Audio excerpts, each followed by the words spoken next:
Welcome to my YouTube channel Gyan चेष्टा।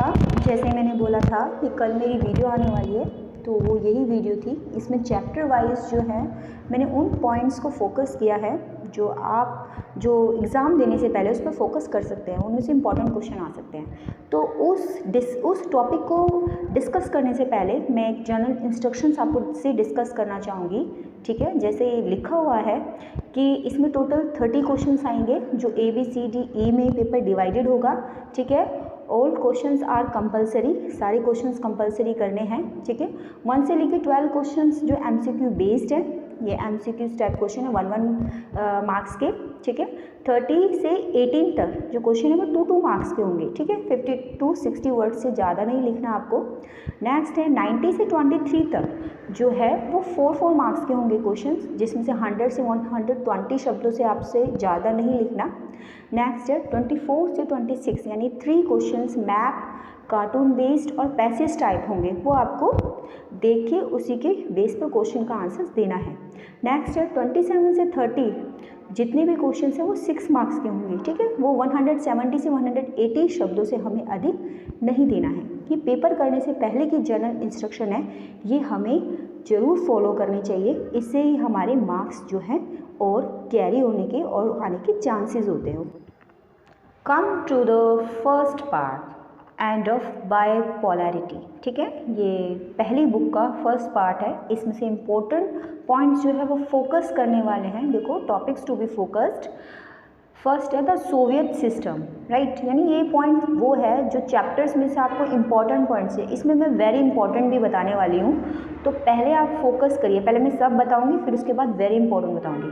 ठीक है, तो द सोवियत सिस्टम यानी सोवियत संघ, यानी कि सोवियत संघ के जितने भी सिस्टम हैं उसमें कौन सी पार्टी थी या कम्युनिस्ट सिस्टम चला, उसके बारे में। ठीक है, next Gorbachev and the disintegration. Gorbachev जो सोवियत संघ का विघटन हुआ, तो गोर्बाचेव की उसमें क्या क्या विफलताएं थी। नेक्स्ट है causes and consequences of disintegration of Soviet union. ये वेरी वेरी मोस्ट इंपॉर्टेंट है, सोवियत संघ के विघटन के कारण और परिणाम। ठीक है, ये मोस्ट इंपॉर्टेंट है, ये आप जरूर करके जाइएगा। ठीक है, नेक्स्ट है shock therapy and it's consequences. Shock therapy it means आघात लगा के मरहम पहुंचाना, यानी कि चोट भी पहुंचा देना और उपचार भी कर देना। ठीक है, ये भी मोस्ट इंपॉर्टेंट है। इसके परिणाम क्या है ये। ठीक है, अब new entities in world politics, जो न्यू एंटिटीज़ हुई है जैसे रशिया, बाल्कन स्टेट्स और सेंट्रल एशियन स्टेट, इनमें से एक आ सकता है। मे बी आए या ना आए, बट आप करके जाइएगा, इसके बारे में थोड़ा पढ़ के जाइएगा। ठीक है, नेक्स्ट है India's relation with Russia and other post communist countries. India के रिलेशन आ सकते हैं रशिया के साथ और other post communist, it means China भी इसमें शामिल हो सकता है, इनके साथ इसका रिलेशन भी आ सकता है। तो आप ऑल ओवर करके जाइएगा। ठीक है, और जो मोस्ट इम्पॉर्टेंट है मैंने आपको शॉक थेरेपी और Gorbachev. Come to the second lesson. Second lesson का नाम है कंटेम्प्रेरी सेंटर्स ऑफ पावर, यानी समकालीन केंद्रों की शक्तियाँ। ठीक है, इसमें काफ़ी ऑर्गेनाइजेशंस आएंगी आपकी। ठीक है, तो पॉइंट्स टू बी फोकस्ड है, इंपॉर्टेंट पॉइंट्स है इस लेसन में से। जो फर्स्ट है ए, यूरोपियन यूनियन। ठीक है, यूरोपीय संघ जो हम करके जा सकते हैं, ये वेरी वेरी मोस्ट इम्पॉर्टेंट है। इसकी शक्तियाँ, इसकी पहचान। ठीक है, इसका पहचान, इसका झंडा, इसकी साझी पहचान, इसकी साझी मुद्रा, ये सब आ सकता है।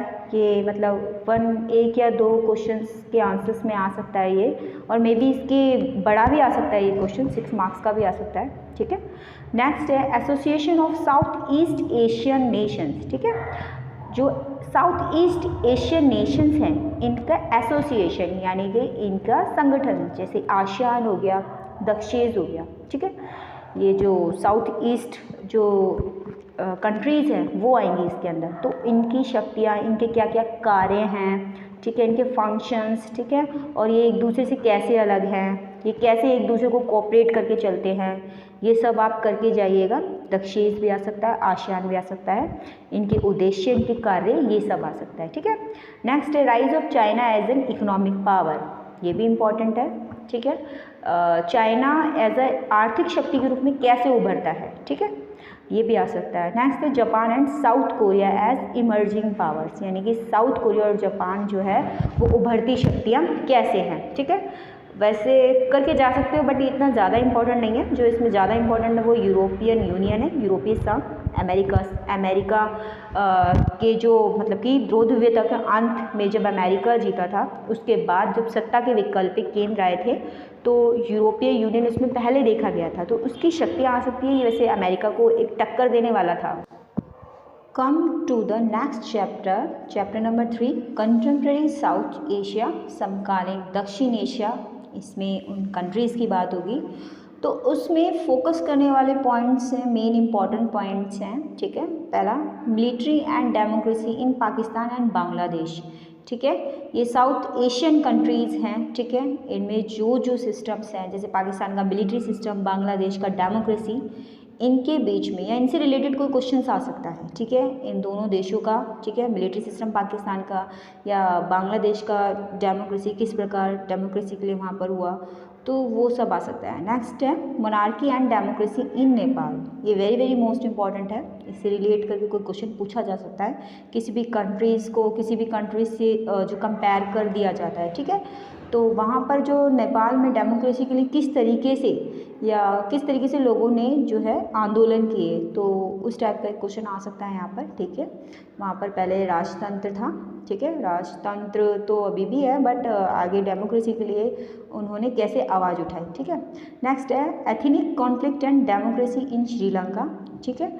अब श्रीलंका, ये very very very most important है। श्रीलंका में जो एथनिक कॉन्फ्लिक्ट हुआ था, दो जाति थी वहाँ पे, तमिल की और तमिलिलम और जो सिंगली जाति थी, इनके बीच में रिलीजियस कॉन्फ्लिक्ट था, उसको लेकर, ठीक है।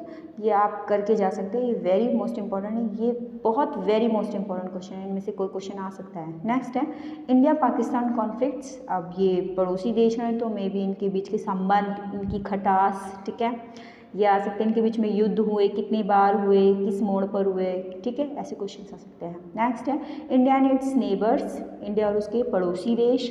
इसमें बांग्लादेश आ सकता है, बांग्लादेश आ सकता है, नेपाल आ सकता है, भूटान आ सकता है, ठीक है। ये सब आप करके जाइएगा, ठीक है। इसके अलावा भारत चीन संबंध आ सकते हैं, भारत अमेरिका संबंध भी आ सकते हैं, ठीक है।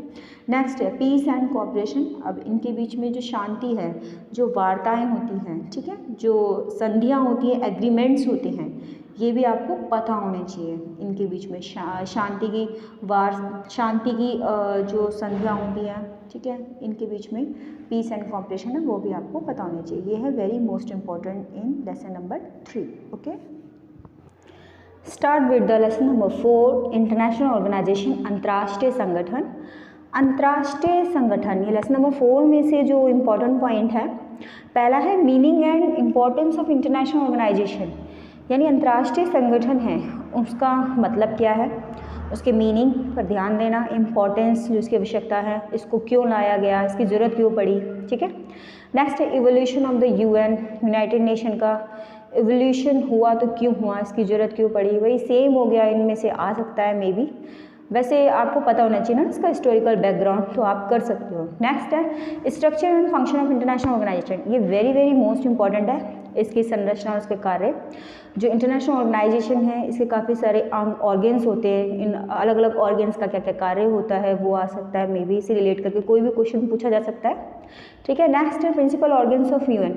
अब यूनाइटेड नेशन की जो स्थापना की गई, तो इसके पीछे कोई प्रिंसिपल ऑर्गेन्स तो होगा ना कि क्यों की गई है, तो वही प्रिंसिपल ऑर्गेन्स जो हैं, इनके सिद्धांत वही पूछे जा सकते हैं।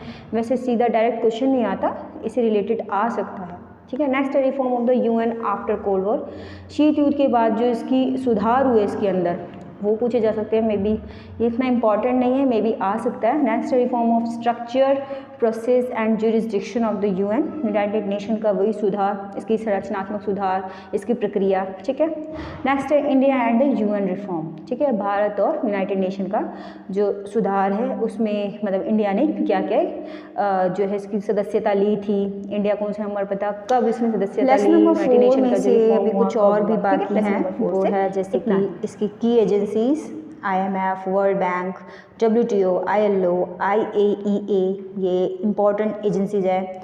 इसकी स्थापना क्यों हुई, कैसे हुई, इन सभी एजेंसीज़ की, इसके पीछे क्या उद्देश्य रहे हैं, इनका हेडक्वार्टर्स कहाँ हैं, इनमें से एक एजेंसी तो आती ज़रूर है, लेकिन आपको करके जानी सारी है। वैसे IMF, वर्ल्ड बैंक, ठीक है, ये इंपॉर्टेंट ज़्यादा है। ठीक है, नेक्स्ट है NGO amnesty international human rights watch, मतलब 2012-13 के समथिंग इनमें से क्वेश्चंस पूछा गया था, तो आप ये भी पढ़ के ही जाना, मे बी आ सकता है, इसे कोरिलेट करके क्वेश्चन पूछा जा सकता है। Next, implications and future of international organisation, जो इसके इम्प्लीकेशंस हैं फ्यूचर के इंटरनेशनल ऑर्गेनाइजेशन के, ये भी पूछे जा सकते हैं। ठीक है, मे बी ऐसे क्वेश्चंस आ सकते हैं।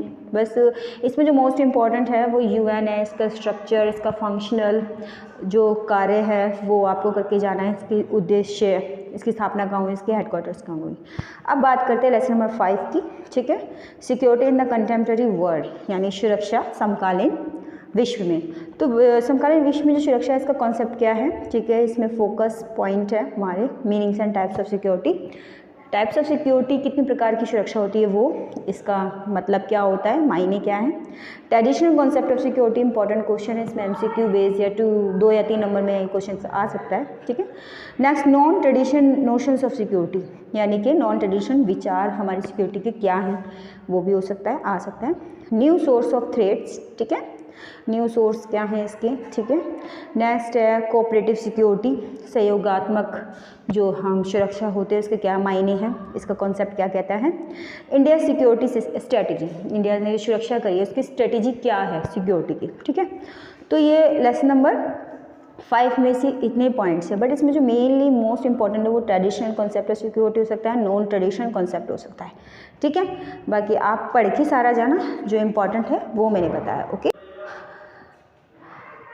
Next to the point, it means आते हैं अगले पर, chapter number 6 environmental and natural resource. चैप्टर नंबर 6 से पहले मैं सारे पॉइंट डिस्कस करते हुए इंपॉर्टेंट बताऊंगी। ठीक है, पहला है इन्वायरमेंटल कंसर्न्स, फिर सेकंड ग्लोबल कॉमन्स, फिर third commons but differentiated responsibilities है, fourth India stand on environmental issues, six environmental movements. ठीक है, रिसोर्स जियोपॉलिटिक्स, ठीक है, और राइट्स ऑफ इंडिजियस पीपल। इसमें से सबसे इम्पॉर्टेंट जो है वो राइट्स ऑफ इंडिजियस पीपल है और इन्वायरमेंटल इश्यूज़ है। ठीक है, इन्वायरमेंट मूवमेंट्स भी आ सकते हैं, जैसे नर्मदा बचाओ आंदोलन हो गया। ठीक है, बहुत सारे मूवमेंट्स आपने देखे होंगे कि वातावरण को बचाने के लिए काफ़ी सारे मूवमेंट्स होते हैं, और जो ग्लोबल वैश्विक रूप से जो लोग योगदान देते हैं पर्यावरण को बचाने के लिए, वो चीज़ है। ठीक है, कि विश्व में इन्होंने काफ़ी देशों ने इसमें क्या कंट्रीब्यूशन दिया है। ठीक है, और जो पर्यावरण और विकास को साथ लेते हुए कैसे काम किया है।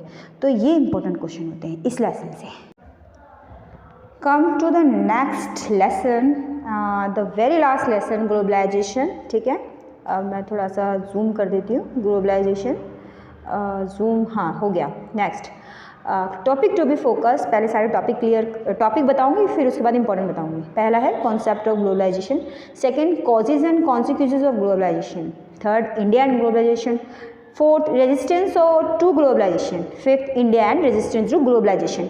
अब इसमें जो इंपॉर्टेंट है, पहला है concept of globalisation, very important, मतलब ग्लोबलाइजेशन के कॉन्सेप्ट को समझना, अपने देश की अर्थव्यवस्था दूसरे देश की अर्थव्यवस्था से जोड़ना, अर्थव्यवस्था का खुला रूप यानी बाजारीकरण आ गया इसमें, आपको पता होगा, निजीकरण, प्राइवेटाइजेशन, ये सारी आपको कॉन्सेप्ट क्लियर होने चाहिए इसके अंदर। नेक्स्ट है कोजेज एंड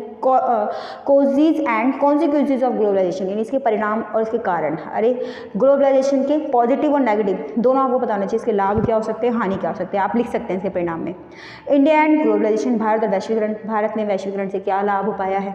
ठीक है, इसकी हानियाँ भी होती है, वो भी होना चाहिए। ठीक है, मतलब ऑल ओवर 3-4 पॉइंट ही इसमें ज़्यादा इंपॉर्टेंट है। ठीक है, मैंने जो है लेसन नंबर 1 से लेकर 7 तक पूरा क्लियर हो गया है। ठीक है, आई होप आपका पेपर अच्छा जाएगा और आप पेपर अच्छा करेंगे, मतलब जो मेरे बताए हुए पॉइंट्स पर आप पढ़ के जाएंगे तो आपका मे बी बहुत ही अच्छा पेपर जा सकता है। ठीक है, आप 100 आउट ऑफ 100 भी ला सकते हो उसके अंदर, अगर आप पढ़ के गए तो। ऑल ओवर मेरी वीडियो बन चुकी है। ठीक है, मेरी वीडियो पसंद आए तो लाइक एंड सब्सक्राइब जरूर कीजिएगा। Bye bye, 12th class and all the very best wish.